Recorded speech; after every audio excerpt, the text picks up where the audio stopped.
Redgrave, who won a record 5th gold in Sydney, has been made a knight. And there are knighthoods too for the comedian Spike Milligan and the astronomer Patrick Moore. Can the chap with a medal please smile? They were Britain's most successful Olympic team for 80 years. Their efforts have now been rewarded in the New Year's honours. And for Steve Redgrave, there's a knighthood. I don't think this has been much of a surprise to anybody, the man it's been talked about over the last few months. But yes, I think it's a very nice end to a very pleasurable year. For heptathlete Denise Lewis, there's an OBE. The boxer Audley Harrison is made an MBE. I'm just, Audley Harrison, the little guy with a mischievous smile. He's been in trouble, and just to be bestowed with this really is unbelievable. Caroline Innes is one of 5 Paralympians who get MBEs. The jockey Frankie Dettori, who survived a plane crash in June, gets an honorary MBE for his services to horse racing. It's going to be a dream comeback win for Frankie Dettori.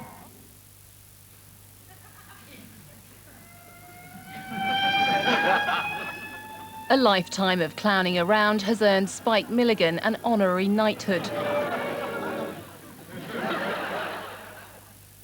The actor Tom Courtenay also becomes a Sir, as does the astronomer Patrick Moore. I feel very honoured indeed. After all, who wouldn't be?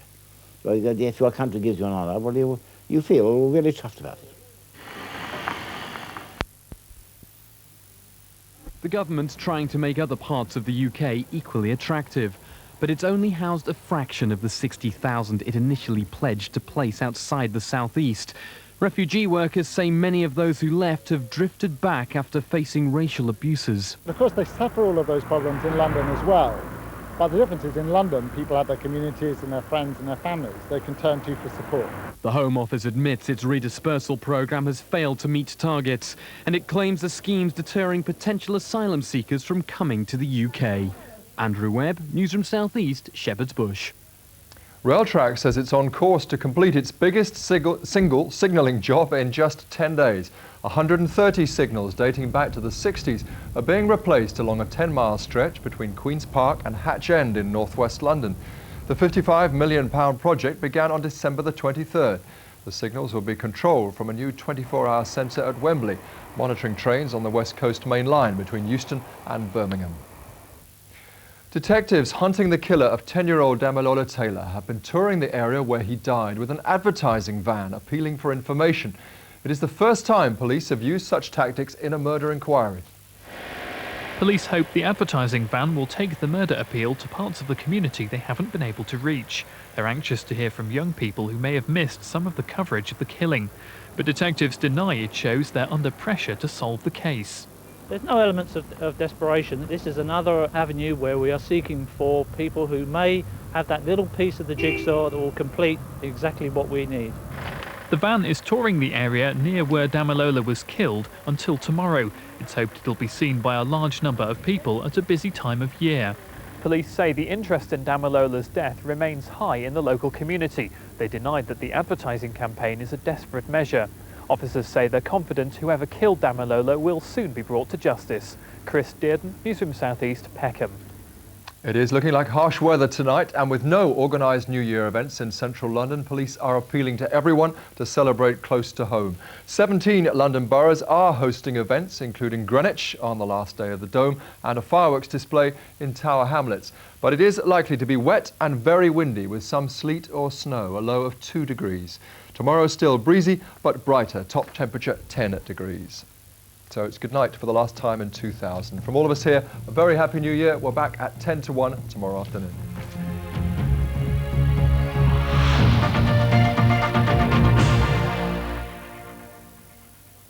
Three months ago it was 4 million people, cannot be wrong. Today it's 6 million people, cannot be wrong. But whatever they're saying about the Dome, it's been one hell of a year for the staff. They gave me a chance. They gave me a job nobody wanted to. It's just a really nice environment for working in. It's been really great. It's a great people story at the end of the day. But was it really? The last days of the Dome. 7:30, the 4th of January, BBC 2. 7th time in 7 weeks. Is this my life? Oh, almost forgot. We got to smash up Kenny's car, haven't we? A friend in need. There are times when I wish you were a girl. Yeah, nuisance there, isn't it? Is a friend indeed. I wish you were my real dad. And with nothing to lose. We need to bring a young family to the island. Hey, Kenny, look at this. Hebridean? Is that like close to a beaver? A new life beckons. You got an interview? Oh, you got an interview? Yes. Well, they must be desperate. I just want you to pretend that Kenny's your dad. No. But how long can they live a lie? 10 quid. Yeah, all right. 2,000 Acres of Sky begins on New Year's Day at 8:30 on BBC1. The scandalous side of Victorian women. She could have a pick of what men she liked. It was like sitting next to a snake at the dinner table. I have no rights, only wrongs. Of Gothic buildings. So far as architecture was concerned, reason went to sleep throughout Victoria's reign. Quite an unusual structure, really. The Victorians didn't borrow from the past. They grave robbed. And the afterlife. Where the body snatchers had their hideout, right here. Victorian Week. Here we go. The surprising side of Victorian life, death, morals and monuments. It's time. Starts New Year's Day on BBC2.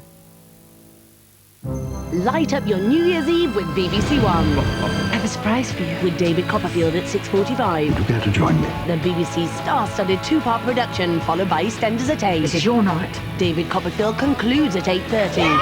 At 10:35, join the castaways live on their final night on Taronsay. I never expected to leave as part of a couple. Then at 10:45, Angus Deaton says goodbye 2000. A look back at the news, events and incidents that shaped the last 12 months. And from 11:45, join Dale Winton and a host of celebrities for the National Lottery New Year Stars with the Big Draw 2001.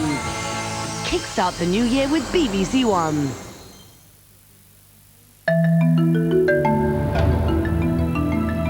And Nicholas Lyndhurst and Pauline Quirk star in the classic Dickens tale David Copperfield tonight on BBC1 after Songs of Praise. Hello from the London Eye, high over the centre of London with a sparkling millennium view of the capital city. Now there has been a lot of discussion about the exact starting point of the new millennium, and as we look back over the past year, well, it's had its ups and downs, a bit like being on this wonderful big wheel really. But there is no doubt, as the year 2000 draws to a close, that there is plenty to celebrate.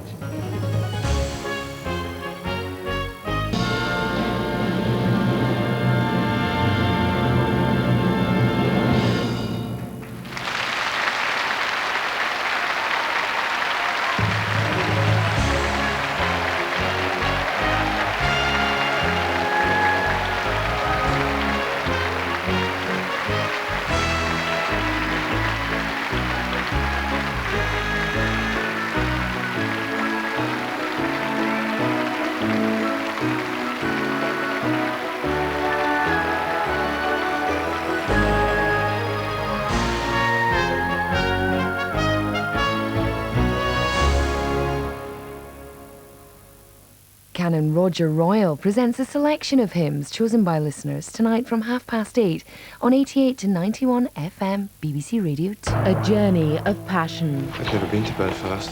Well, after this you can come up and have tea in our house if you want. I'd like that very much. Of devotion. There are men who are good at fighting. Nothing would make me feel better than to have you by my side now. I never thought he'd change your mind, Arnie. And desire. Have you ever kissed a girl, Arnie? Yes. Do you want to kiss me? Powerful new drama. You breaking your mother's heart. We have given hope to Irish men and women everywhere that they will live to see the Republic established. Rebel heart. Is there something wrong with our mommy's cooking? I'd never had better Mrs. Feeny, I can assure you. Next Sunday at 9 on BBC1. New Year's Day on BBC1. And at 8, Mark has plans for Nick Cotton. Cheers, Nick. Here's to Auld Lang Syne. Michelle Collins swaps City Life I'm stuck here, going nowhere. for 2,000 Acres of Sky at 8:30. What do you think about devolution? I do feel that we did come from apes. Then Billy Connolly and Sarah Lancashire